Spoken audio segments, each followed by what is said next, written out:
หมอยซุงค่าเมื่อในเป็นวันที่26เดือนธันวาคมที่11ปี2025เป็นวันโปรดในตอนในที่อ่อนเอาพี่น้องเฮาค่ะมารับถอมด้วยข่าวเงาเพศสภาวะเพน้ำทมดีเมืองไทยปอตอนใต้นะคะเดเลยว่าทมฮาวแห้งและทมย่ามไว้เต้ๆเนี่ยค่ะนะพี่น้องเฮาค้ามาด้วยโหโฮบมันเนี่ยค่ะพ่องย่ามมื้อเหลียวในเมืองไทยปอตอนใต้อันฮบทบยาเพศสภาวะน้ำทมอยู่ในเดมีอยู่เกาเจตอนนะคะเมืองหนังเจตอนสุราษฎร์ธานีเจตอนนครศรีธรรมราชเจตอนตรังเจตอนพัทลุงเจตอนสตูลเจตอนสงขลาเจตอนปัตตานียะลาและนราธิวาสและเจ้าในเนี่ยค่ะก้นดีอันไรหับพรตุ่มยวนนับโฮมตั้งเสียงตั้งหมดในมีอยู่2ล้าน196,000เฮง7ปาก58ก่อเฮิรนเยอันไรหับพรตุ่มยวนมีอยู่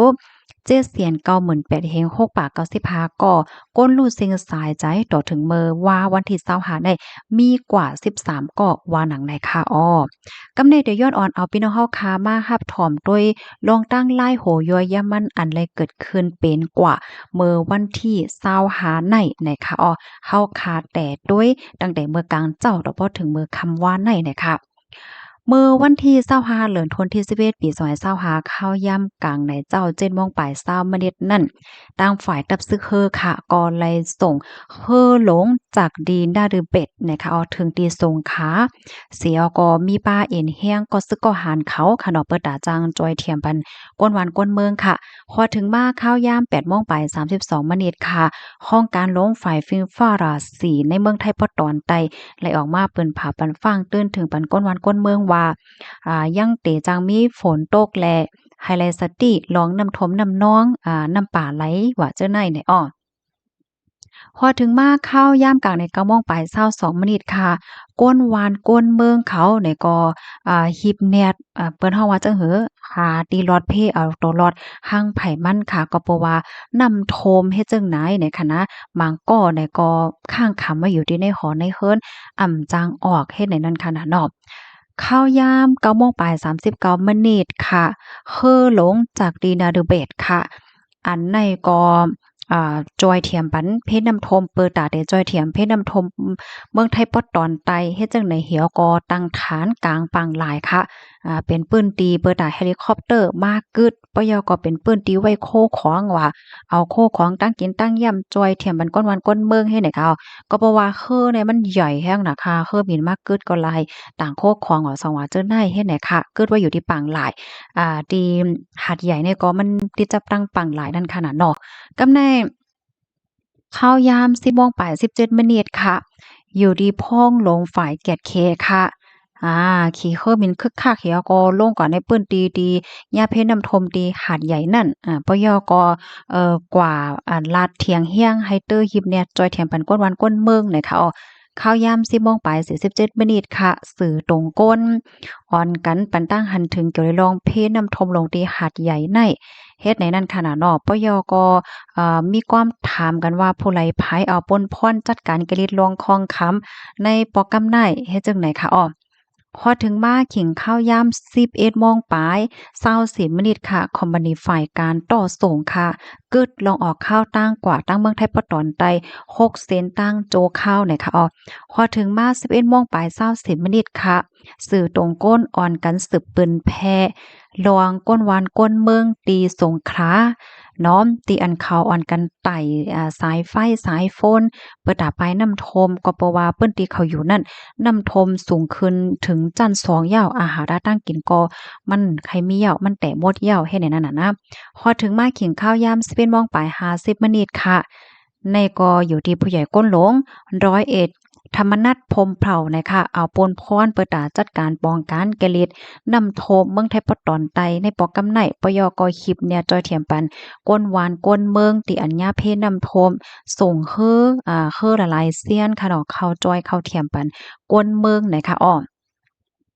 พอถึงมาขิงข้าวยาม11โมงปลาย52มนิดค่ะก้นวานเขาเนี่ยก็แต้มต่างเนลวงก้นวานเขาเนี่ยก็หญ้าเพน้ำทมน้ำเจียวอยู่หิมพร้อมตาโลดไฟหาดใหญ่น้ำทมป้าเปิ้นตีโลดไฟแน่ตั้งนำตั้งหลายเฮ็ดให้เขาเนี่ยก็ย้อนตั้งจอยเถียมเฮ็ดจังได๋ค่ะ ก้นวานเขามีไว้อยู่ที่ในเฮิรนำจังกว่าตั้งไหลให้ไหนน่ะเนาะก็บ่ว่าน้ำท่วมแห้งหนาให้ไหนออกพอถึงมากินข้าวยาม12:00นไป14มินิทค่ะห้องการหลงฝ่ายร้องเพลงเป้งเป็นถ้ำนะคะเนาะเดี๋ยวเลยว่าพ้องหลงฝ่ายร้องเพลงเป้งเป็นถ้ำค่ะก็ลาดว่าปื้นตีควักขัง4ตีสงขลานั่นอำไลฮับพรตุ้มยวนย้อนเปิ้นนำโทมเฮ็ดในเหี่ยวก็พร้อมโตตั้นตีเดตั้งเป็นปื้นตีเฮ็ดข้าวพักตั้งกินตั้งย่ำจอยปันก้นทบเพเนี่ยค่ะอ้อพอถึงมาขิงข้าวยาม12:00นไป17มินิค่ะโคนาป่าตีก้นเมืองในก็ไล่เอาผู้มีปนพรแต่แล้วผู้มีน้ำใจคักว่าเนาะจอยเทียมเอาตั้งเอไอแล้วก็เก็บหอมตอมจู้ข้อมูลเปิดตาจางวางแผนการจอยเทียมปันก้นเมืองค่ะ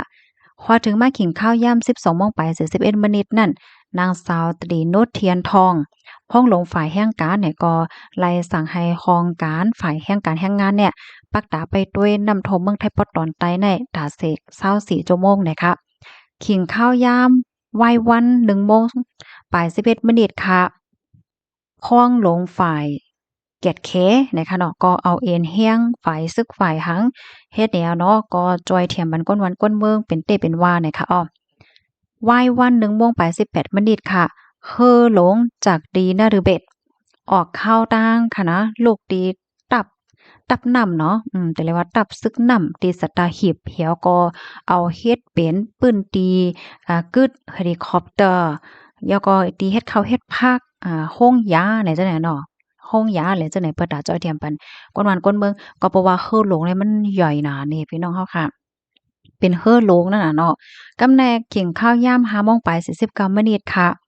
แล้วก็ตั้งโพถ่ายห้างเขาแล้วก็ถ่ายแคบห้างอยู่เนินสูงๆเฮก็ถ่ายห้างมันจังเฮาหันอยู่มื้อเหลียวนั่นแหละค่ะนะอยู่เนินสูงเฮถ่ายนี่ค่ะขิงข้าวยาม5โมงไป49มินิค่ะอันโลดไฟไทยเนี่ยก็ย้อนเป็นปลายเส้นตาสายตั้งปลายตั้ง8ตีนะคะปะยอก็กึดลองออกข้าวตั้งได้22เซียนย้อนเปว่าญาเพศน้ำโทมเฮ็ดจังแหนนะเคียงข้าวยาม6โมงไป7มินิกลางค่ำเนาะอันนี้ก็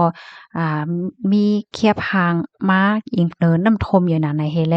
ก้นดีอันญาเพนั่นค่ะนะรู้สึกสายใจดีเนินหลังคาเฮิรนเฮ็ดไหนคะออ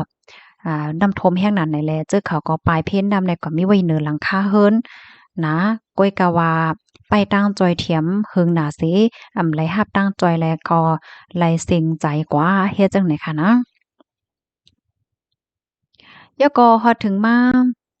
ขิงข้าวยามกลางค่ำ7โมง80มินิค่ะห้องการลงฝ่ายเฮอร์มินค่ะเนาะ CAAT นะคะก็เลยออกมาเปิ้นผ่าปันขว้างให้หมินตร้นไลเพื่อตาเก็บแคบหางหวาต้วยหังสังสิงให้ไหนนะให้ไหนออกขิงข้าวยามกลางค่ำ7โมงไป33มินิค่ะจอมพงหลวงเมืองไทยเนี่ยก็